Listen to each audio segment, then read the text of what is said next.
What was supposed to be just another decisive playoff game between the Phoenix Suns and the Oklahoma City Thunder quickly turned into a full-blown controversy on the court, and what happened that night is now sparking outrage, suspicion, and a debate that could shake the credibility of the entire NBA, because this was not just about who played better or who won, but about moments that raised serious questions and a game that spiraled completely out of control from the very beginning. It all starts early when Shai Gilgeous-Alexander takes an awkward fall, appears to injure his hand, and still stays in the game despite clearly being in pain, already showing that something bigger was unfolding at that point. The game was still competitive until the officiating began to take center stage with a series of questionable calls, inconsistent whistles, and momentum-shifting decisions that completely changed the flow of the game, and that is when everything exploded, because Devin Booker, who is known for usually keeping his composure, completely lost patience and did something rarely seen by directly calling out the officiating, even naming referee Jalen Williams, and saying what happened was bad for the sport and harmful to the integrity of the game, which immediately sent shockwaves across the league and fueled even more controversy around what really happened on that court. While all of this was happening, the Thunder took advantage of the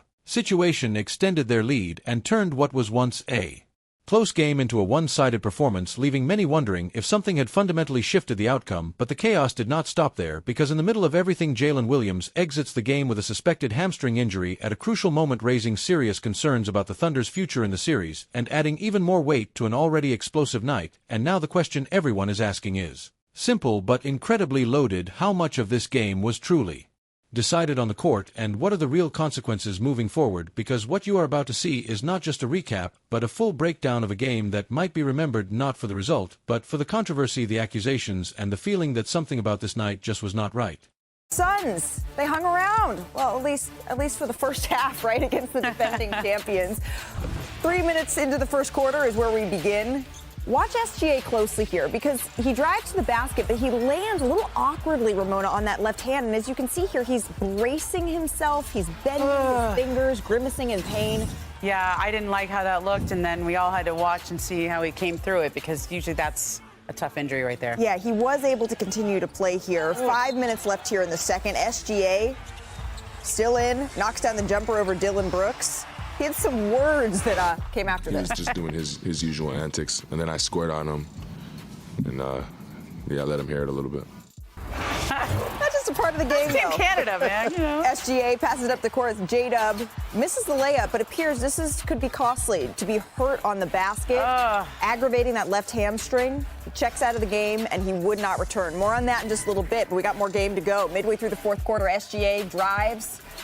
Once again, Bobby, past Dillon Brooks. Hits the jump. Well, they just come at you in waves. As soon as Phoenix gets a little bit closer, that lead gets to beyond double digits. Yeah, exactly. And that's when really things started to balloon out of hand here. SGA gets cornered, but Brooks, the foul is called. SGA's on the ground. Again, he's holding that same hand, something to keep an eye on. Brooks kind of gets a piece of it as he tries to swat the ball away. He thinks it's a flopping call, but his complaints were not heard. A minute later, SGA has the ball up top, passes it to Lou Dort. You know he can knock that down. Moonball. The story of this game was the injuries. Here's SGA on the importance of J-Dub. We have guys coming in and out the lineup all year. We've played with so many lineups that it seemed pretty seamless. Now, Dub is one of our better players, obviously one of the better players in the league. For us to reach the mountaintop, we're going to need him. But, yeah, all we can do is play next man up.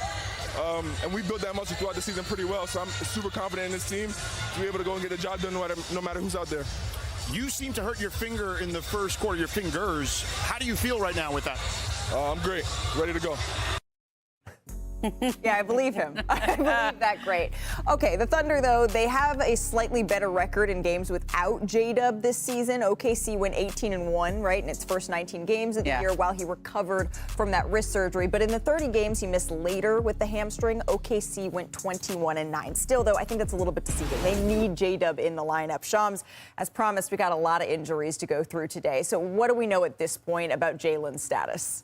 Like I'm told, J-Dub is undergoing an MRI today on that left hamstring. There's obvious concern when it comes to the hamstring, and this is the opposite hamstring that J-Dub injured multiple times during the season, missed significant periods of time over the course of the year. And so we know the Thunder's history is always being cautious, especially with a soft tissue injury like this one. My understanding is the Thunder will know more later today and then tomorrow as far as his status is concerned. And you can see he immediately checks himself out of that game. Shams, thank you. We'll certainly check in with you tomorrow when we know more. Bobby, though, if J-Dub is to miss time, I think it's easy to say they're taking care of business against the Suns.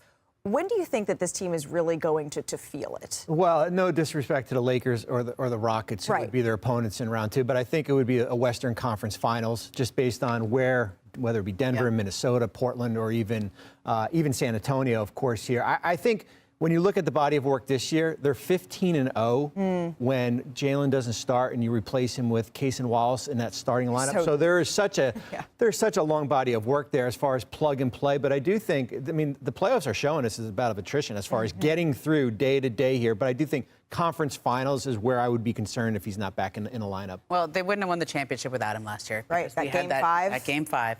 And I don't know if they can win it again without him this year. But let's just see how he comes through this injury. Yeah, absolutely. And it did look, I'm hoping that this is minor, maybe something that's more like grade 1. Again, they have to finish out this series against the Suns, but they are taking care of business, at least so far. So injuries, that's part 1, right, of the story of this game. I think part 2 is that the Suns, they were not happy with the officiating last night. Devin Booker, he took particular offense to this play right here, right? He was called for a tech after he was trying to save the ball out of bounds, but there's definitely a little bit of confusion on who exactly the technical was meant for.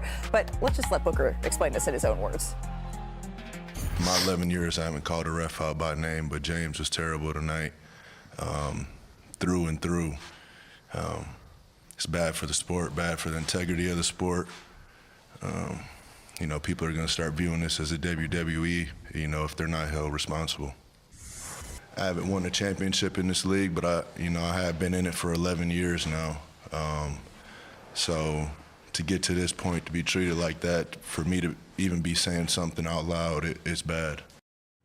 Yeah, Devin Booker, he isn't usually one who is saying things about the referees. Right. Before we weigh in on this, though, the Suns governor, Matt Ishbia, he did say this. He had Devin Booker's back. Nobody who loves this game enjoyed watching that last night. So, Mr. Marks, you did your homework. You went to the tape. I did. You watched back every single foul from this last morning. night? I did. Okay, so why what not? did you We learn? have to. Yeah. What did you learn? Listen, if a player is going to call out the NBA and the officials and basically say WWE, we've got to go to the tape. Well, 2 things are going to happen here. Likely things. Devin Booker's going to get fined. Yes. And the T should be rescinded, I think, for that. I agree. I agree on that. 25 fouls for Phoenix, 21 fouls for Oklahoma City. Not big of a differential.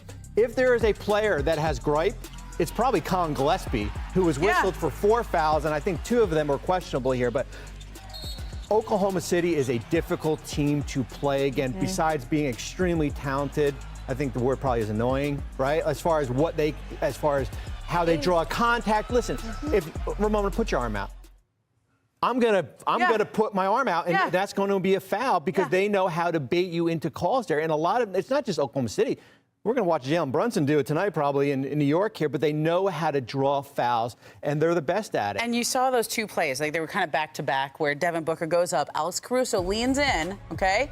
And you see Alex Caruso leaning in, but look at where his hands are. They're down. And I think that's a really big difference between the next play where Shai Gilgeous-Alexander has the ball and his hands are up. Now, Chet's not even looking at the basket there. That's one of the calls you're talking about with Colin Gillespie. Yes. But there's a play that goes right back where SGA goes up against, and his hand is out. And so when your hand is up and you know how to draw that contact and you know how to exaggerate that contact, you're oftentimes going to get that call. But Alex Caruso's hands were down. So I don't think that should have been a foul on Booker, and I don't think it should have been a technical.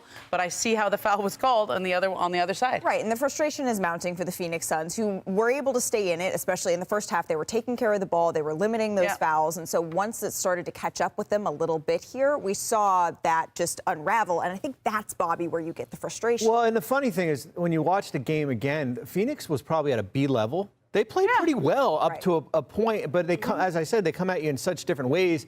And, you know, a 10-point lead gets to 20 all of a sudden, and a lot of it is attributed to some of these fouls that were called. All right, so we have the Suns who are down in that 0-2 hole, and we take a look at the entire bracket here against the Oklahoma City Thunder. In the rest of the West, right, the Lakers, maybe surprisingly, because, again, injuries, that war of attrition, as you're talking about, Bobby, are up 2-0 on the Rockets. And then you see the Nuggets and the Timberwolves all tied up at 1-1. Interestingly, though, Aaron Gordon, he was downgraded to questionable as he's dealing with injury now. And then 1-1 for the Trailblazers and Spurs as that series shifts back to Portland now. So injuries has been the name of the game here, Ramona. I do want to check in on the Los Angeles Lakers, two of the biggest stars that we haven't seen yet in the playoffs, Austin Reeves, Luka Doncic. What do we know? Well, both of them are on the court, right? But one of them is actually doing a little more, and that's Austin Reeves. And so I think there's a sense, we just passed that 3-week mark from when he first got injured. We're coming up on the 4-week mark, and the initial time frame was 4 to 6 weeks, and I think there is a chance. He's still got a lot of hurdles to clear. There's still benchmarks he's got to prove that he's healthy for. There is a chance that he could come back either later in the series or the next time. He's closer, from what I understand, than Luka Doncic is. Okay, so Austin Reeves a little bit closer here. All right, well, usually when we do our NBA Today Big Three, it's the plays of the night before. But today we have a special anniversary edition because on this date, April 23rd, there are some pretty impressive highlights we need to get to. First up, Paul Pierce. This is Game 3, Ramona, 2010. First round against the Miami Heat. The truth, he went to work. He scored 32 points. He nailed his 4th career game-winning buzzer beater on the road. And our guy Kendrick Perkins, 12 points, or actually 12 rebounds, 2 blocks in this game. I know, you said 12 points. I didn't quite believe you. Yeah, I know. He said that his stats are like 8 and 7 every game. So next up, Steph Curry. This is Game 3, 2015. This is the baby-faced assassin. You can't get the first to go. You can't give that man 2 attempts. You can't give him a second one. He ties the game. He sends it to overtime. And then Golden State went on to win in overtime. And Curry, he hit 40 in this is one. like their coming out party, right? Exactly. And then a dynasty was born. And, of course, we couldn't forget about Dame time, right? Game 5, 2019, first round versus the Thunder. He became the only player in NBA history with a game-winning buzzer beater and 50 in the same game. And after that game, that Thunder team changed awfully.